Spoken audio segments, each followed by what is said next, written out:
ఇవాళ మీరు చెప్పారు కదా గురుగారు, ప్రతి ఒక్కళ్ళు అవసరం అంటే ఇంక వేరే దారి లేక మనము ఇది చేస్తున్నారని చెప్పి. అలాగే మన ప్రతి ఒక్కరు ఇప్పుడు కొందరికి జ్ఞానం కలుగుతుంది, కొందరికి కలదు. ఆ రమణ మహర్షి కానీ లేదా శంకరాచార్య వీళ్ళందరూ అవసరమయ్యి ఆ దారిలో వెళ్ళారు గురుగారు. అవసరమయ్యి ఆ దారిలో వెళ్ళటం కాదు, మామూలుగా మానవ జన్మ ఎత్తిన తర్వాత ఆ జన్మ యొక్క సార్థకత ఏమిటో తెలుసుకున్నప్పుడు ఆ జన్మను సార్థకం చేసుకోవడానికి ప్రయత్నం చేస్తారు. అట్లా చాలా జన్మలు గడిచిపోయిన తర్వాత ఆ చాలా జన్మల్లో చేసినటువంటి సాధన అంతా కూడా ఒక్కొక్క మెట్టు వచ్చి ఎప్పుడో ఒకసారి దాన్ని పరిపక్వ దశకు వస్తుంది. మీరు డాక్టర్ కావాలంటే 1వ తరగతి నుంచి చదువుకుంటూ వచ్చి ఎప్పుడో ఒక రోజున డాక్టర్ అయ్యారు.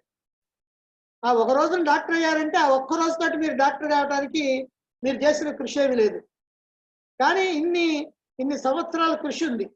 అదే ప్రకారంగా మనం కూడా మోక్షాన్ని అందుకోవాలంటే ఎన్నో జన్మల యొక్క కృషి అంతా ఉంటుంది, కానీ ఏదో ఒక జన్మలో అందుకుంటాం.